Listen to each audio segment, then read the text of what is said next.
Básicamente lo que les traigo es como que, digamos, una síntesis de los casi 15 años que he venido trabajando en la Sierra Madre de Chiapas. Básicamente desde 1999, que fue la primera vez que subí a una reserva que se llama la Reserva de la Biosfera del Triunfo. En ese entonces fui a un curso de botánica, de identificación de plantas en mesófilo, que lo dio Brad Boyle, que fue un estudiante que tuvo Gentry. Y desde ahí mi interés mucho por desarrollar mi tesis de licenciatura ahí en el Triunfo, en la Sierra Madre de Chiapas, después la maestría, después el doctorado, y ya ahorita, actualmente, ya como lo visualizo como que un escenario de trabajo académico ya casi como que de por vida, ¿no? Digo, si es que sigo viviendo y si es que sigo trabajando en esto, si me siguen contratando, más bien. Bueno, Gaby me presionó mucho sobre el título y la verdad es que ya no sé si es el más adecuado en sí. Igual para la infografía lo podemos cambiar. Ajá. Pero bueno, entonces son 3 objetivos que yo les quiero mostrar. Uno de ellos es que conozcan la Sierra Madre de Chiapas, que se enamoren, que se interesen y que visualicen en algún momento de sus vidas, principalmente ustedes a futuro, para poder vincular actividades académicas inmediatas o futuros. Segundo, tiene que ver con un poco sobre el entendimiento de la variación de la diversidad de plantas en la Sierra Madre de Chiapas. Diversidad como un concepto muy ecológico. Si tienen dudas, por favor nos preguntan, y si yo no les puedo resolver, estoy seguro que aquí los colegas también nos pueden apoyar.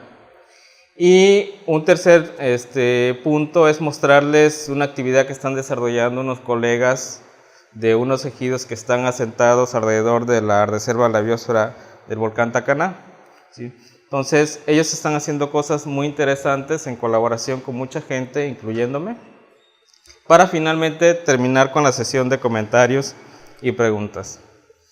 Bien, lo primero es, aquí está, ¿dónde está la Sierra Madre de Chiapas? ¿Todos ya ubican la Sierra Madre de Chiapas o no? Digamos como que, bueno, ay, perdón, ¿cómo está? Bien, la Sierra Madre de Chiapas está ubicada al sureste de México, en esta parte. Es un macizo montañoso continuo que inicia en los límites con Oaxaca, aquí está Oaxaca, y que finaliza en los límites con Guatemala, ¿sí? Es una de las 7 regiones fisiográficas que definió un geólogo alemán de nombre Molleret en 1957. Colinda con la planicie costera del Pacífico, o llanura costera del Pacífico, que también se le conoce, y con la depresión central de Chiapas. Por acá está Tuxtla Gutiérrez y por acá estamos nosotros en estos momentos. Entonces, las regiones fisiográficas son regiones más o menos homogéneas en cuanto a su fisiografía, en cuanto a su historia geológica, pero también tiene cierta homogeneidad en cuanto a características biológicas, principalmente los bosques, que son, digamos, más o menos continuos en toda esta región, y se diferencia muy bien de lo que podemos encontrar en la depresión central o en la zona baja del Pacífico, ya colindando con el Pacífico, que es la zona donde están los manglares. Entonces, la intención es transportarlos, en este caso yo quería que estuvieran los demás colegas, transportarlos un poco de los escenarios muy húmedos, muy de agua que hay aquí en Tabasco, muy de planicies costeras, y llevarlos un poco a las montañas, ¿no? Entonces, como que en esta charla vamos a ir hacia las montañas, hacia las partes altas. Vamos a cambiar un poco de nuestra visualización en cuanto a cuestiones fisiográficas, ¿no? ¿Qué más? Bien. La historia geológica de la Sierra Madre es muy complicada, no se ponen de acuerdo todavía los geólogos y yo tampoco la entiendo, para serles sinceros, pero digamos que tiene un origen de aproximadamente 7 a 10 millones de años. Esto tiene sus implicaciones porque en todo México, en realidad, toda esta zona es de los afloramientos más recientes que ha ocurrido en los últimos millones de años, ¿sí? Entonces estamos ante una región nueva en términos de composición de su biodiversidad, por darles un ejemplo, ¿sí? Sin embargo, no es tan constante esos atributos geológicos, porque por ejemplo, hacia esta zona, más hacia el sureste, más hacia la zona pegada a Guatemala, aquí hay una serie de volcanes, algunos extintos y otro que aún está, digamos, vivo, que es el volcán Tacaná. Toda esta zona se ha caracterizado en los últimos miles de años, ya no hablando de los millones de años, sino miles de años, por tener una actividad volcánica reciente, ¿sí? Para acá, ¿qué es distinto de esto? Eso tiene sus implicaciones, y una de ellas es que la actividad volcánica ha depositado muchas cenizas alrededor. Eso a su vez tiene sus implicaciones, que actualmente, y no por nada, es la zona del Soconusco, una de las regiones más productivas que hay en México y dentro de Chiapas. Bien. Es una región con una alta biodiversidad, es lo que todos decimos, es lo que mucha gente dice, y pocas veces nos ponemos a reflexionar sobre qué tanto es esa magnitud, ¿sí? Entonces, es cuando empezamos a descomponer el término biodiversidad en fauna, en flora, si es de fauna, en mamíferos, en aves, etc., ¿sí? Y empezar a documentar qué es lo que se tiene. Entonces, esa es la parte difícil que poca gente le ha puesto atención a la Sierra Madre de Chiapas en conjunto, ¿sí? Otro atributo muy típico de esta región es que contiene la mayor cantidad de elementos florísticos de origen centroamericano y sudamericano que hay en México. Imaginen cuando este macizo emergió, en su último emergimiento hace 7 a 10 millones de años. Entonces, una vez que emergió, ¿qué es lo primero que llegó en términos de especies, por ejemplo? Entonces, lo primero que empezó a llegar fueron esas especies que ya estaban en Centroamérica, de esas tierras altas en ese entonces, ¡pum!, llegaron.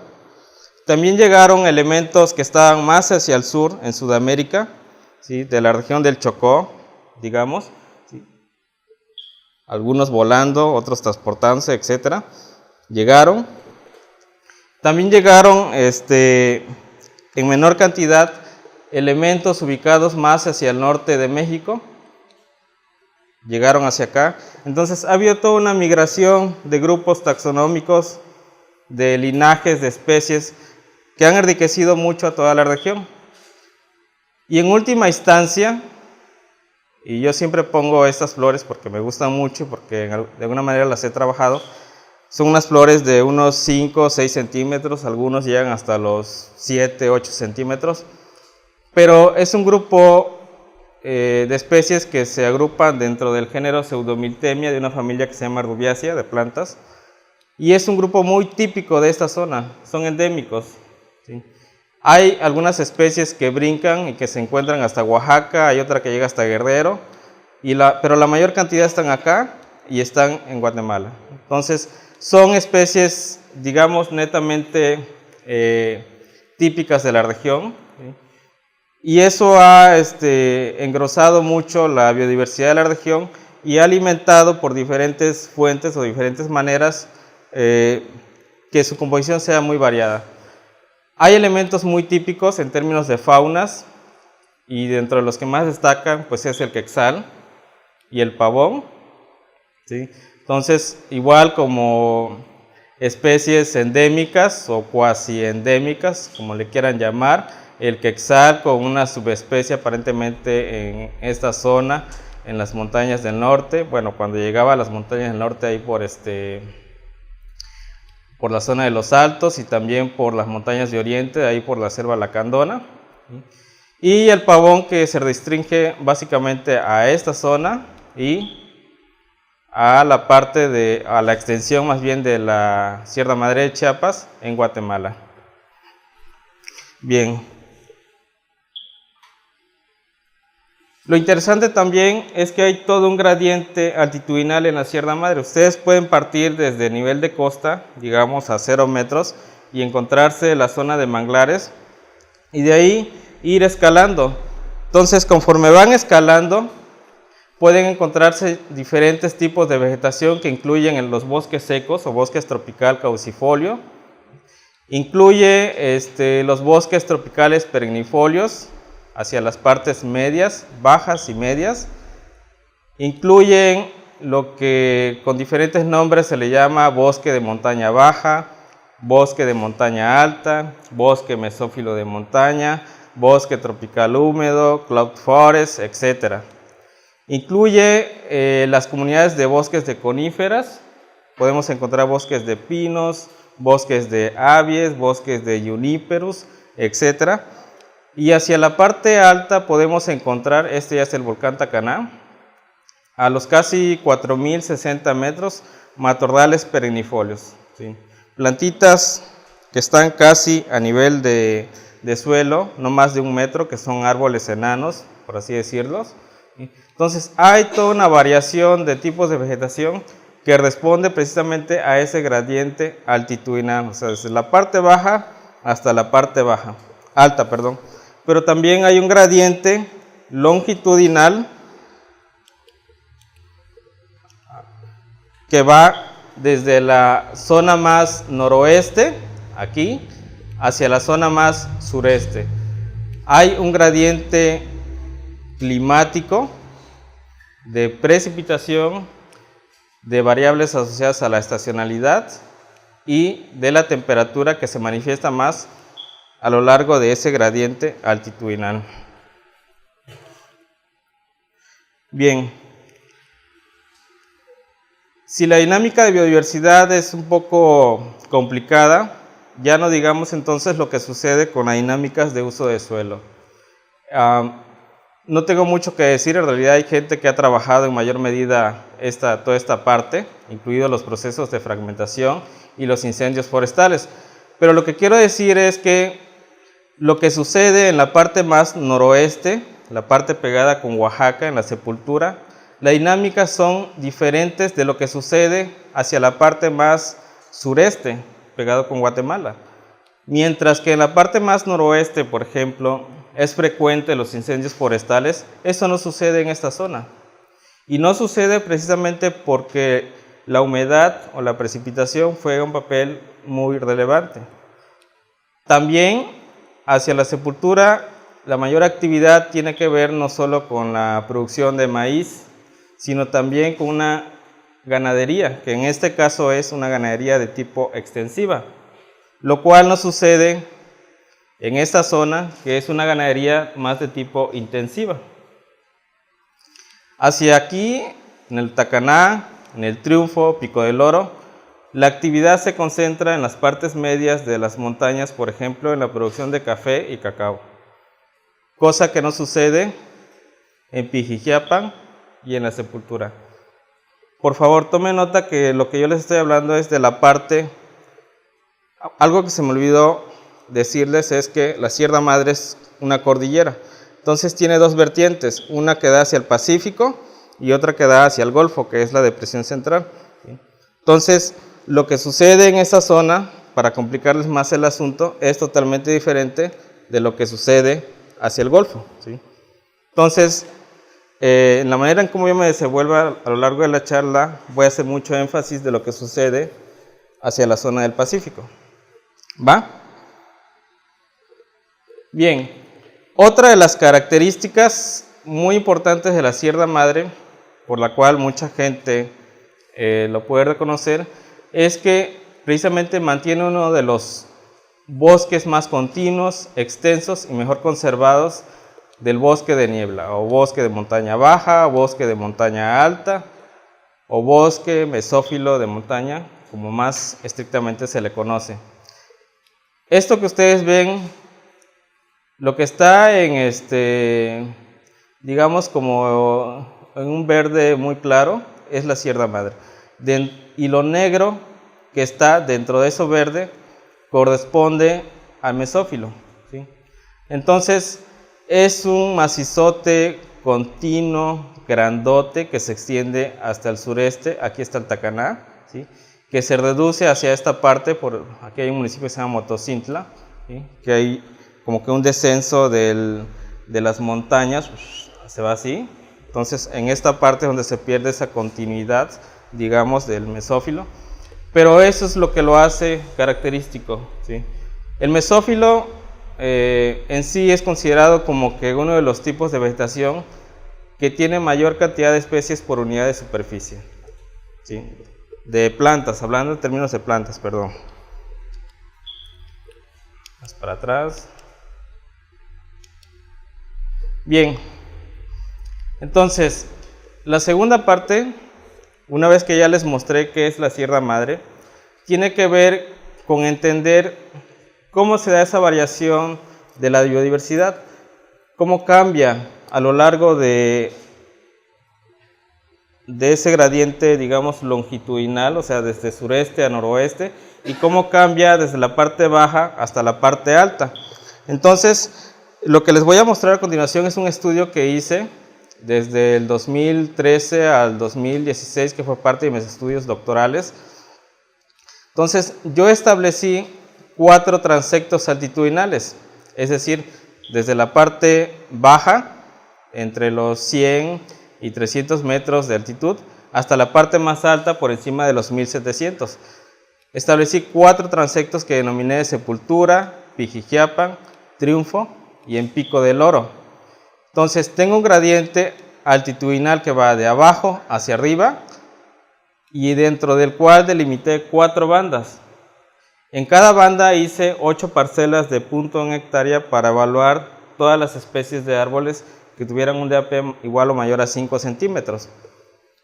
Entonces, la combinación de 8 parcelas dentro de cada banda por 4 transectos me dio un total de 128 parcelas distribuidas en toda la Sierra Madre de Chiapas. Ojo, cuando digo toda me refiero de la Sepultura a Pico del Oro, pero si ustedes mantienen la vista en el mapa, no estoy considerando el Tacaná.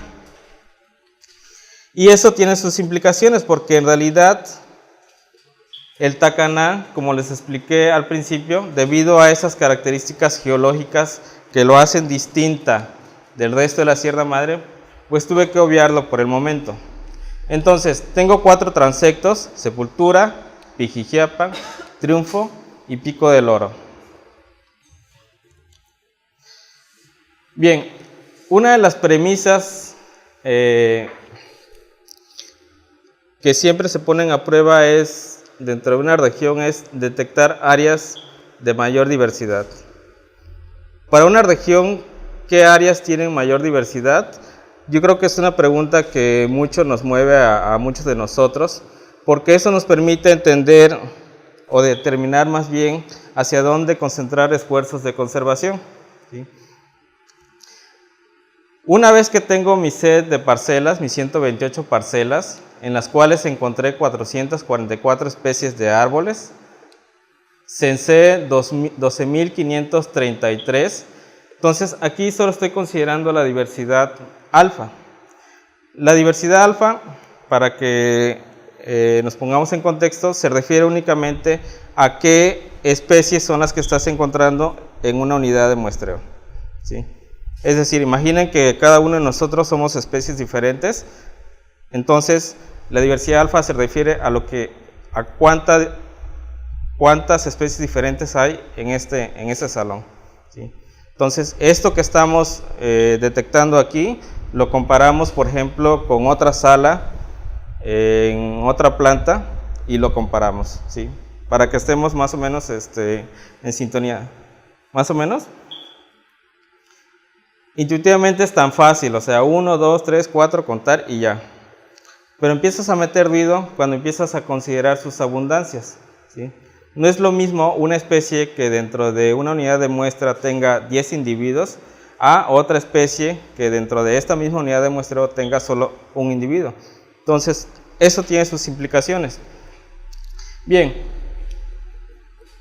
¿qué advertía yo antes de hacer esto? Entonces, como siempre había escuchado la historia, no, el mesófilo, las partes altas, siempre son las que tienen mayor diversidad por unidad de superficie. Entonces yo siempre imaginaba que era precisamente las partes altas en las cuales se iba a encontrar la mayor diversidad de especies. Pero no es así. Cuando considero la diversidad en toda la Sierra Madre de Chiapas, bueno, en la parte que evalué más bien, lo que estoy detectando es una diversidad más o menos continua, ¿sí? Entonces, no hay manera de demostrar áreas de mayor diversidad, ¿sí? Aquí lo que tengo es un modelo de regresión simple. Aquí tenemos, lo que pasa es que no se alcanza a percibir muy bien. Aquí tenemos la altitud que va de 500 hasta los 2000. Acá la diversidad que va de 0 a 30. La línea de tendencia es más o menos constante. Hay un pico máximo aquí de 30, un outlier, ¿sí? Un poco diferente de esto, ¿sí? Pero no hay manera, no hay una tendencia, ¿sí? Entonces, esa fue la primera, digamos, sorpresa que me llevé al analizar la variación de la diversidad alfa de árboles. Entonces, lo que hice fue, bueno, esto es de manera general, pero ¿qué sucede si consideramos únicamente cada uno de los transectos altitudinales? Y lo que sucede es que hay un efecto de la escala y hay un efecto de las características de cada transecto. De manera que en Pico del Oro, recuerden que es el sitio que está más ubicado hacia el sureste, la tendencia es como yo originalmente me lo esperaba. O sea, las partes bajas son menos diversas y las partes altas, que es hacia donde está el mesófilo, son las más diversas. Lo cual no sucede en el Triunfo. La historia cambia. Hay una tendencia unimodal o en forma de U invertida, en donde la mayor diversidad está hacia la parte media de del gradiente evaluado. Los extremos, hay una disminución en la diversidad. Y tanto para Pijijiapan y Sepultura la tendencia es la misma que de manera general. Entonces, las historias cambian, son dependientes de la escala. No es lo mismo evaluar un solo gradiente a evaluar toda la región, ¿sí? Y cambia las tendencias de árboles en cada una de ellas, ¿sí? La otra pregunta que me hice es, si a lo largo de ese gradiente altitudinal y longitudinal estoy buscando bosques en buen estado de conservación, sin embargo, en la realidad no fue posible en todos los casos encontrar bosques totalmente conservados, ya no digamos totalmente pristinos. Entonces, lo que hice fue considerar para cada especie un atributo funcional, y ese atributo funcional hace referencia a, digamos, al estado sucesional en el cual es posible encontrarlo. Entonces, distinguí entre las especies de árboles que son pioneras, las que son intermedias y las que son maduras. Con esto pueden entender, en el caso de las pioneras son las especies de árboles que crecen inmediatamente cuando hay una perturbación en el bosque. O sea, cuando ustedes desmontan, lo primero que viene son especies oportunistas, ¿sí? Entonces, en base a eso, hice un segundo set de análisis y ponderé la variación de diversidad de especies pioneras. Entre mayor especies pioneras tenga cada unidad de muestreo, quiere decir que es un sitio sujeto a un mayor disturbio que una parcela que no tenga presencia de especies pioneras. Entonces, bajo esa premisa, hice estos análisis y lo que sucede es son tendencias muy bonitas. Bueno, bonitas para mí, pero no tan padres para toda la Sierra Madre. Entonces, hay un incremento notable de la diversidad de las partes bajas hay un incremento de la diversidad de especies pioneras en las partes bajas que disminuye conforme nos vamos hacia las partes altas. Entonces, lo que ustedes pueden advertir de esto es que las parcelas que están en las partes bajas y medias son bosques sujetos a disturbio. Entonces, eso en sí es, digamos, como que una llamada de advertencia ante la falta de poder encontrar, en mi caso, bosques en buen estado de conservación hacia las partes medias. Bien, esta es una parte un poco más complicada porque en el anterior únicamente lo que estamos detectando es los patrones o las tendencias, cómo cambia, cómo se mueven la diversidad a lo largo de ese gradiente longitudinal y altitudinal, pero como siempre tenemos que echarle la culpa a alguien. Entonces lo que yo hice fue construir un modelo en el cual incluí variables climáticas, topográficas, en este caso altitud y el porcentaje de pendiente, y también tomé muestras de suelo para evaluar algunas variables asociadas al suelo. Después de hacer todo un merequetengue para excluir variables que están altamente correlacionadas, etc., me quedó un modelo con estas variables, ¿sí? Y eso lo meto a un análisis para determinar o para tratar de encontrar qué variable es la que me pueda, digamos, explicar más esa variación de la diversidad a lo largo de esos dos gradientes que estoy evaluando.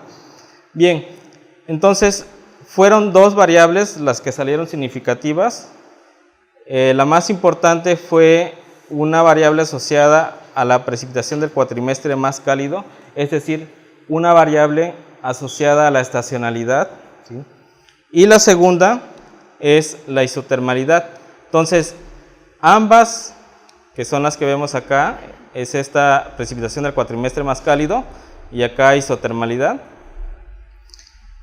Estas dos explican en mayor medida esa variación de la diversidad de árboles que yo estoy evaluando en la Sierra Madre. Pero esa variación que me está explicando en realidad es muy baja, o sea, es un valor que va del 0 al 100. En este caso apenas me está explicando 11%. Bien, ¿cuáles son las explicaciones a esto? Las explicaciones a esto, en el caso de la variable asociada a la estacionalidad, es más intuitiva que la isotermalidad, ¿sí? Y por tanto solo me voy a referir a esta. Digamos que la diversidad de plantas se estimula más en la Sierra Madre cuando a lo largo del año llueve más, pero no solo es que llueva más, sino que llueve de manera más constante a lo largo del año, y de manera más constante y en mayor énfasis en esas zonas en las cuales es la época de secas. Hay un efecto de menor estrés sobre esos árboles en comparación con esas zonas donde la duración de la estacionalidad es más severa, no se percibe tanta lluvia y por tanto las plantas están sujetas a un mayor estrés, ¿sí? Entonces la pregunta es, con todo esto que ustedes se pueden hacer, ¿dónde están esas parcelas dentro de la Sierra Madre, que son más diversas? Y eso nos lo explica este gráfico, ¿sí? Las parcelas de mayor diversidad que se alinean a una mayor cantidad de precipitación en este cuatrimestre están acá, ¿sí? ¿Dónde se encuentran?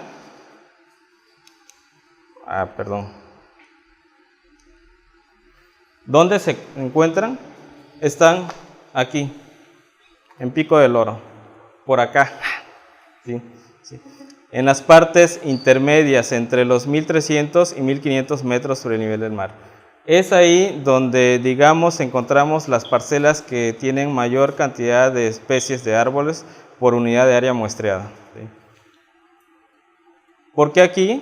Bueno, ya desde antes les he venido diciendo que hay un gradiente longitudinal, donde también hay un gradiente climático, que va de menor precipitación a mayor precipitación, pero esta precipitación no es lo mismo aquí que acá, ¿sí? Y tampoco cuánto llueve en ese periodo del cuatrimestre más cálido, no es lo mismo aquí que acá, ¿sí? Entonces, eso es como que empezar a entender un poco cómo cambia.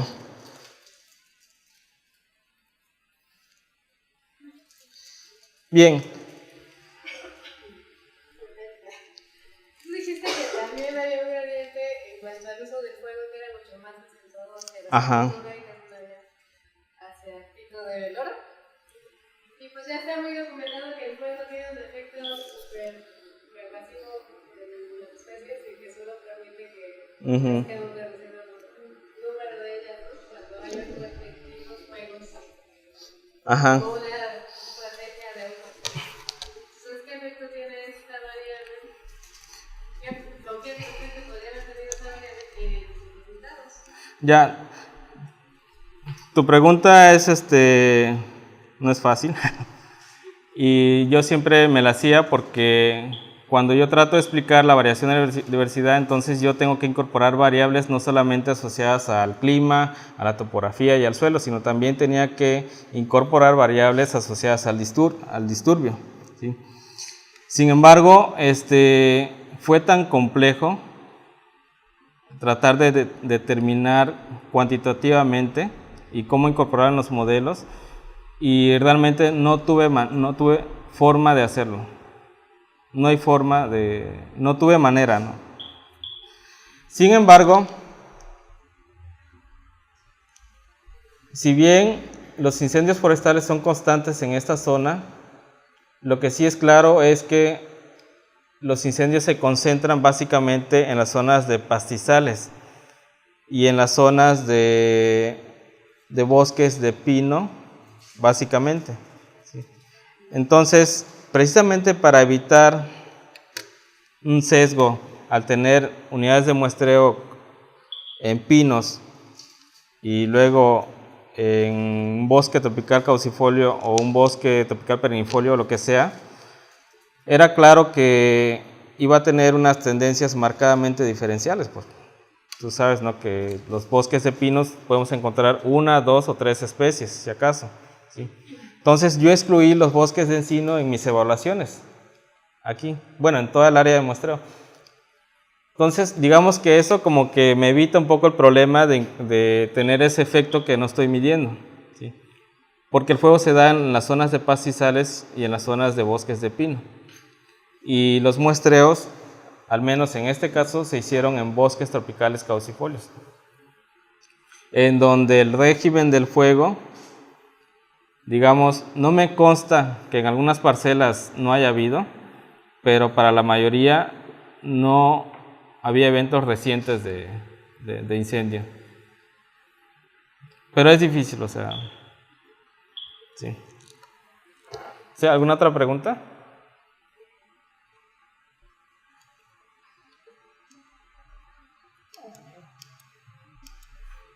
Bien, entonces la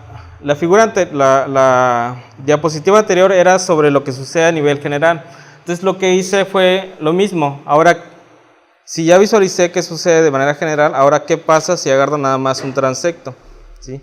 En este caso, agarré el más bonito, me parece, ¿sí?, que es en el del Triunfo. Entonces, construí un modelo particular, ¿sí?, con estas mismas variables, y lo que sucede aquí ya es otra situación.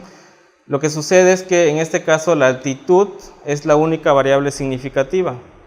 Y le pongo temperatura porque altitud en realidad es una variable altamente correlacionada con la temperatura.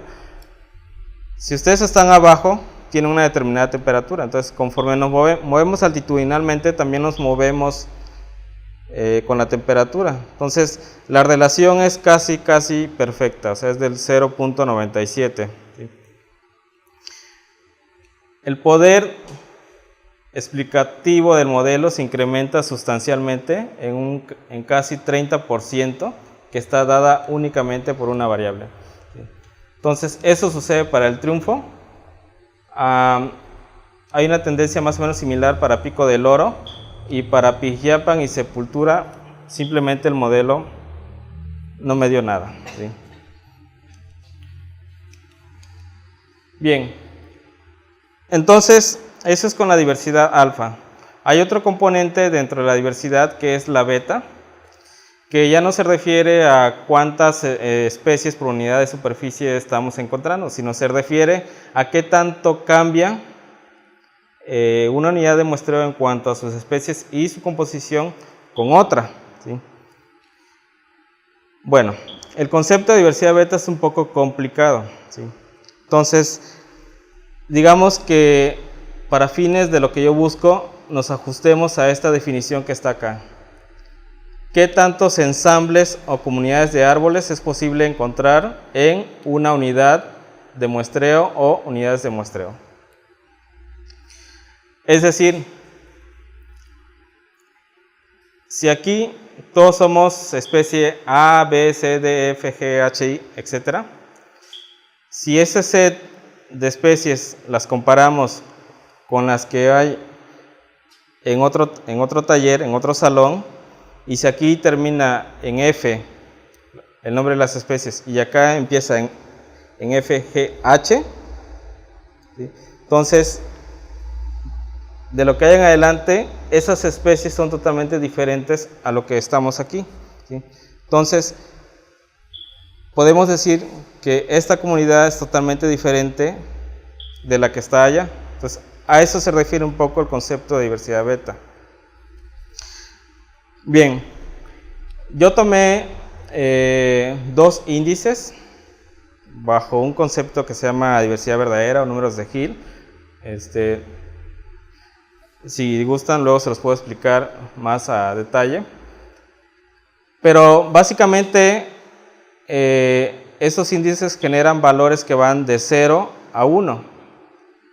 0 significa que son comunidades distintas, que es lo que les acabo de decir, y 1 es que son comunidades iguales. Entonces, yo me estoy preguntando cuántas comunidades puedo encontrar en mis unidades de muestreo.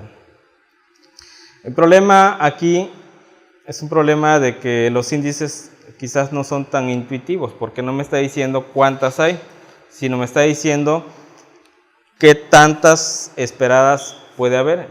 El problema es que nosotros tenemos que imaginarnos un poco. Si es 1, todas son iguales, o sea, encontramos las mismas especies en las mismas unidades de muestreo. Pero si son 0, todas son distintas, o sea, eso está fácil. Pero si encontramos valores intermedios de 12, 15, 13, 10, 26, 23, 12, 24, pues ahí ya no es tan intuitivo, ¿no? Lo que sí podemos entonces apreciar es que si nos acercamos al 1, podemos decir, no, pues no hay ningún problema, casi todo es igual. Pero en estos casos los valores están muy por abajo. Bueno, va a depender del índice que estemos considerando. Nos concentremos por el momento en estos, en los que están en la parte inferior, que es Q igual a 2. ¿Sí? Entonces, los valores son muy bajos, 26, 23, 12, 24. Ah, perdón. Diversidad beta, los valores de diversidad beta, lo que sucede en esta banda. Punto 24. Lo que sucede un poquito más arriba, aquí. Punto 12. Lo que sucede, vamos más arriba, acá. Punto 23. Y finalmente, lo que sucede a este nivel, o sea, en el mesófilo netamente. Punto 26. ¿Sí? Ahora lo veamos de abajo hacia arriba, o sea, considerando un solo transecto. Entonces la figura, el esquema va igual de noroeste a suroeste, va de la Sepultura a Pico del Oro. Entonces lo que sucede aquí, punto 12, ustedes ya están advirtiendo que punto 12 es mucho menor que esto, lo mismo que esto, menor que esto, menor que esto. Punto 15, punto 13 y punto 10. El punto es de que la diversidad beta incrementa más a lo largo del gradiente altitudinal más que el longitudinal. Sin embargo, por la disposición en la cual están las unidades de muestreo, digamos que lo que hay acá con lo que hay acá dentro de una misma banda es de alrededor de, o sea, están separadas, digamos, en promedio 35 a casi 40 kilómetros, en ese rango. Entonces,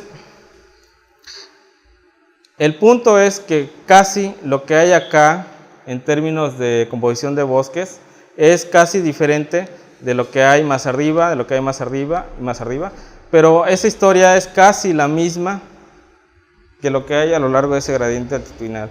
De manera que lo que podemos observar acá no es lo mismo que lo que observamos acá, ¿sí? Más adelante vamos a ver qué implicaciones tiene eso. Bien, en este caso, este es otro ejemplo del triunfo. Lo que hice fue, para cada banda, indicar qué familias hay y dentro de esas familias cuáles eran las que tienen mayor cantidad de especies.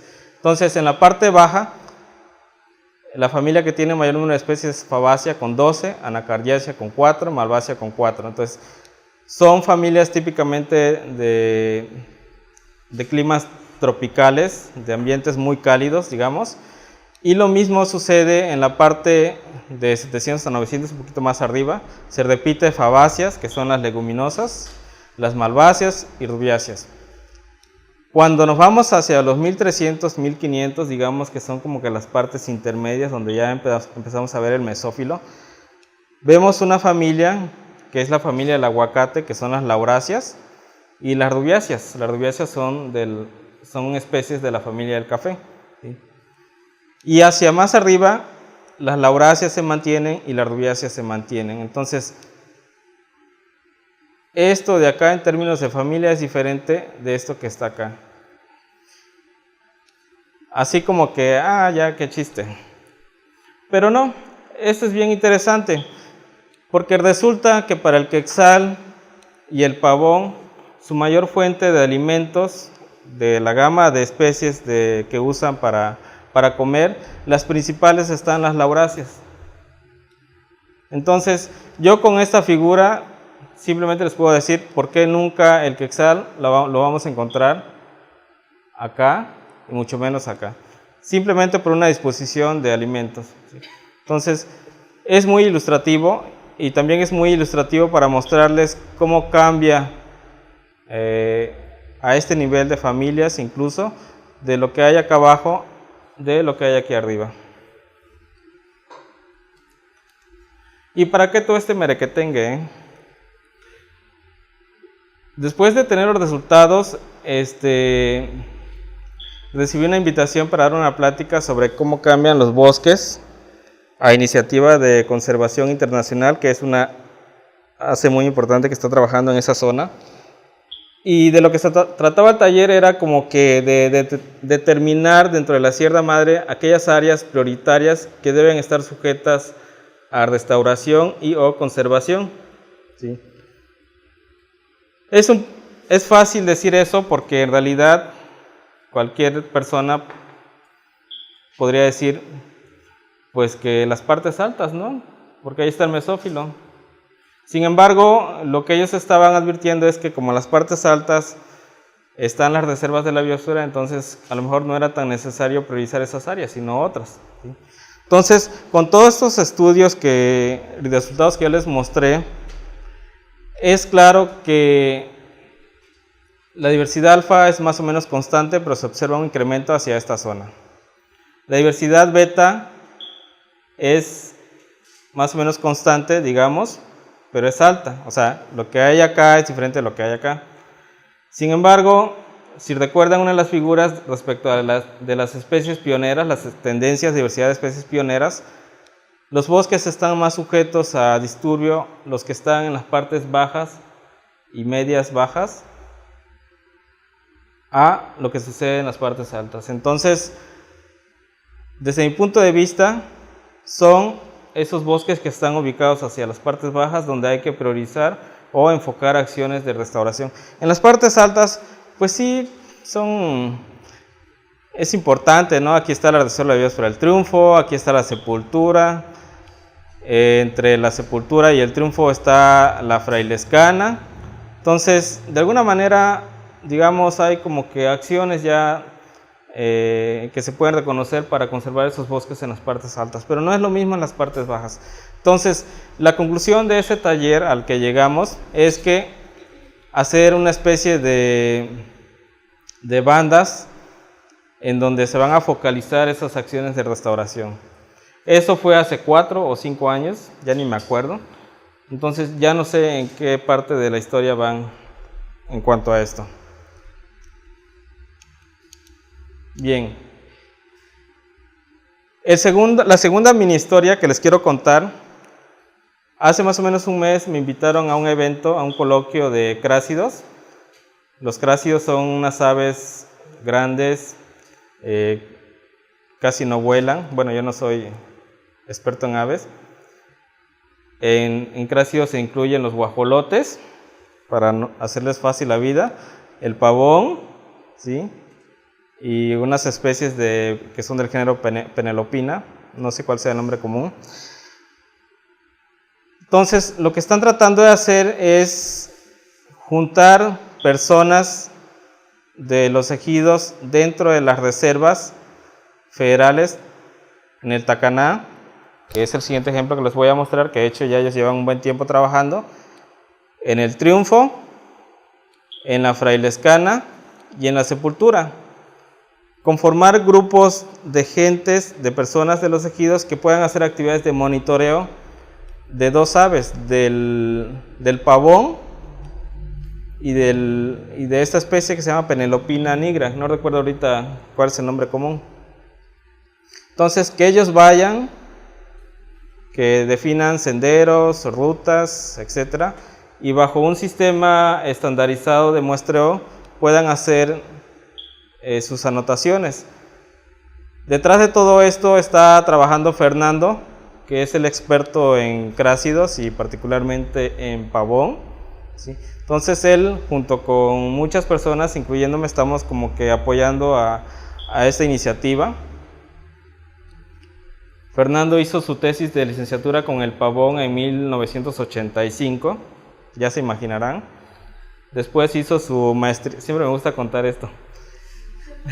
Después hizo su tesis de maestría con el pavón, no sé cuándo se tituló, y en el 2017 se tituló de su doctorado. Adivinen estudiando qué, el pavón. Esto hay que borrarlo del video, Entonces, no hay persona en el planeta que no conozca mejor al pavón que Fernando. Entonces, él está apoyando esa iniciativa. ¿Y por qué les cuento esto? Siempre me equivoco. ¿Y por qué les cuento esto? Porque como me invitaron a dar esa plática de coloquio de crácidos, para que quienes son expertos en aves tuvieran una idea general de cómo cambia la diversidad de árboles y los bosques de árboles en la Sierra Madre, bla, bla, bla, pues dije, algo les tengo que decir que esté relacionado con el pavón. Entonces, revisando la literatura de Fernando, encontré este documento. Imaginen que Fernando llega al Triunfo y se para, se sienta, lleva su silla de esas que se doblan y se para, y bueno, él y sus estudiantes, y empieza a observar al pavón y empieza a documentar sus hábitos alimenticios y empieza a notar qué especies de plantas son las que consume o de las que se alimenta, ¿sí? Después de tantos años de estar documentando él todo eso, entonces él encontró que 2, 4, 6, 7 especies constituyen el 82% de plantas de lo que se alimenta el pavón, ¿sí? Es un dato muy interesante. No son las únicas, hay alrededor de 60 especies de plantas de las cuales se alimenta. Entonces, yo me concentré en esas 7 y lo que hice fue, para cada uno le puse un código, y en base a mi experiencia un poco y a mis bases de datos, lo que yo hice es decir en mi área de estudio dónde estaban esas especies, ¿sí? Entonces, por ejemplo, Citrexilum mosinoi está acá en el Triunfo. Digamos que aquí fue donde hizo su estudio, una palomita, aquí lo documentó él, ¿sí? Pero para este mismo conjunto de especies, en el Tacaná, hacia Pico del Oro, Tacaná está más para acá, se encuentran casi todas. Pero si nos vamos hacia abajo, esas mismas especies no están todas. O sea, aquí nada más hay 3 de 7, 3 de 7, siguen habiendo 3 de 7, siguen habiendo 3 de 7. Aquí ya no hay nada. Pero si nos movemos hasta Pijijiapan, 1, 2, 3, 4 de 7. Entonces hay menos especies, digamos, en este mismo rango altitudinal aquí que aquí. Bueno, pueden decir, o sea, si el aguacate, que es Persea americana, se alimenta al pavón, pues no hay problema. A lo mejor puede haber otra especie que no sea Persea americana, pero que sea Persea chiapensis, por ejemplo. Seguramente debe tener los mismos frutos, las mismas características del fruto, de manera que puedan ser comibles por el pavón. Bueno, les digo esto entonces porque no piensen en las especies, piensen en los géneros. La historia es la misma. Sí, la historia es la misma. Entonces, por ejemplo, Citaraxilum va a estar acá y va a estar acá, pero acá abajo no. ¿Sí? Y lo mismo sucede con cada una de ellas. ¿Sí? Entonces yo les dije, con esto les dije, bueno, pues en términos de distribución de alimentos yo diría que hacia Pico del Oro, o sea, hacia la región más sureste, pues a lo mejor sí va a haber pavón, ¿no? Hacia abajo, pues simplemente con esto, pues yo no creo, pero yo no soy el experto. ¿Sí? Y hacia acá, pues así como que me puse en dudas. Luego pasan gente de la CONAM, de las reservas, y pasa la de la sepultura. De los monitoreos que ellos han hecho, tanto del personal que ellos tienen como de algunas personas que ya empiezan a integrarse en estos grupos de monitores, ellos no han visto pavón en 2 años que llevan muestreando. Llegan los de la Frailesca, por esa zona de Pijijiapan, y lo mismo, ¿sí? Los del Triunfo, pues es la mata del pavón, y lo mismo sucede en el Tacaná, es la mata del pavón, ¿sí? Entonces, durante esas pláticas que yo estaba escuchando, yo les presenté esta figura que hice en un momento. Bendito pavón, ¿por qué no estás en la Frailescana y en la Sepultura? O sea, aquí y aquí, ¿sí? Pues es simple, ¿sí? Bueno, no es tan simple, pero digamos en términos de la composición de bosques, lo que hay acá en el Triunfo, que es donde está la mayor cantidad de aves de pavón, no es lo mismo que lo que hay acá ni lo que hay acá. Entonces, simplemente por esa razón, uno esperaría más dificultades para encontrar u observar pavones. De hecho, el límite de los avistamientos de pavones está hacia acá, ¿sí? Para acá no hay, ¿sí? Pero bueno, es como el chascardillo que les quería mostrar. Bien, un segundo enfoque, ¿ya cuánto tiempo? Bueno, déjenme contarles esta historia rapidito. Este es el Tacaná, en la porción más sureste. Es una de las regiones que más han sido visitadas dentro de la Sierra Madre. Desde inicios del siglo XX, por ahí de 1905, 1906, varios botánicos, principalmente alemanes y austriacos, han llegado a esta zona del Tacaná y han hecho recolectas botánicas. Entonces, después de 100 años, ha habido una serie de gente que ha hecho un buen esfuerzo por recolectar. Por recolectar plantas, lo que se quiere llegar es como determinar qué cantidad de especies hay para esa región. Entonces, lo que nosotros hicimos fue compilar toda esa información, ponerlas en un mapa y decir, se han recolectado aproximadamente 5,000 a 6,000 ejemplares, y con eso se tiene una buena cantidad de información del número de especies o de la riqueza de especies que hay dentro de, en este caso, de la región terrestre prioritaria Volcán Tacaná, Boquerón, ¿sí? Luego, hacia el 2011, la Conavio sacó una convocatoria y lo que nosotros hicimos fue meter una propuesta para volver a inventariar la misma zona, ¿sí? La pregunta aquí es, ¿por qué inventariar una zona que está relativamente bien explorada? ¿Sí? La segunda pregunta es, ¿uno puede encontrar la misma cantidad de especies de plantas en un segundo muestreo de lo que ya se hizo. ¿Sí? Y algo interesante que encontramos, esto fue lo que nosotros muestreamos en el 2013 al 2015, son los puntos verdes, esos son los puntos rojos, esto es lo que se ha recolectado más de 100 años, entonces ustedes pueden decir, ya no hay necesidad, ya todo está listo, ¿no? Entonces, la historia fácil es que nosotros recolectamos 1500 especies. De lo que se ha hecho en más de un siglo, se han documentado 1871 especies de plantas. Pero de estas 1871, nosotros encontramos 808. ¿Sí? Entonces, hay 600 especies más o menos de especies que encontramos nosotros, o sea, no especies nuevas, sino que encontramos, que ya estaban descritas, que no se encontró en más de un siglo.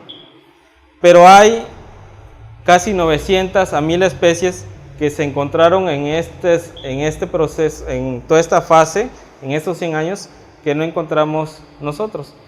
Entonces, con esto ya no es tanto hacer inventarios para tratar de encontrar especies nuevas, digamos, sigue siendo una actividad por default, pero más bien ahora el interés es documentar y asignar una referencia a especies, digamos, que puedan ser importantes para mantener un monitoreo de largo plazo, de mediano plazo. ¿Sí? Y por otra parte, discutir por qué aquí encontraron especies que nosotros no encontramos y viceversa. Entonces, eso es como que algo que estamos discutiendo en un artículo que estamos próximos a publicar, yo espero. Tiene que ver con los monitores comunitarios del volcán Tacaná. Esa es una iniciativa que ya tiene mucho tiempo, en el cual yo me incorporé más o menos en el 2004. Entonces, hay una red de monitores comunitarios, es una organización que en su origen tenía como 25 o 26 personas, actualmente quedan entre 11 a 12 personas. Él es don Benjamín, él es Néstor. Entonces, son comunidades, ellos provienen de 4 comunidades asentadas en las faldas del volcán Tacaná, y sus actividades tienen que ver iniciaron básicamente con monitorear el pavón. Me gusta mucho mostrar esto porque es un grupo que se ha conformado y que se ha mantenido durante ya casi 10 años y que se ha fortalecido mucho a partir del interés de los manejadores de las ANPs, en este caso de la Reserva de la Biosfera Volcán Tacaná, que son 3 personas actualmente, de asociaciones civiles y de la academia, incluyéndome a mí, que hacemos acciones de capacitación para ellos. ¿Sí? Entonces, ellos son expertos en aves, tienen muchos conocimientos de aves, tienen mucha información sobre monitoreo. Cada vez que encuentran una especie que hacen un avistamiento, entonces ellos recopilan información y la suben a una base de datos. Entonces, son gente que está siendo muy útil en términos de generar información que pueda ser utilizada en el mediano o largo plazo. ¿Sí? Entonces, dentro de todas las actividades que ellos hacen, tiene que ver con monitoreo de pavón, que es lo que ya les dije. El año pasado instalamos sensores para monitorear temperatura y humedad en 3 puntos del volcán Tacaná, en esta parte, en esta parte, en esta parte. Ellos están haciendo evaluaciones de hábitat junto con nosotros. Esos puntos que ven aquí son parcelas para mostrar árboles, que coincide precisamente con las zonas de hábitat de pavón. Adicionalmente, el hecho de que ellos vayan a hacer recorridos, pues bueno, tiene que ver con acciones de vigilancia. Son promotores ambientales, ellos van dentro de sus mismas comunidades y dan sesiones o dan cursos en las escuelas que están dentro de sus ejidos, y actualmente están haciendo iniciativas como prestadores de servicios ecoturísticos, principalmente con el avistamiento de aves. Entonces, me gusta mucho porque es como una manera de fortalecer las capacidades de las personas dentro de las comunidades que están asentadas dentro de una reserva federal, ¿no? Y sobre todo en una zona digamos, de alta biodiversidad.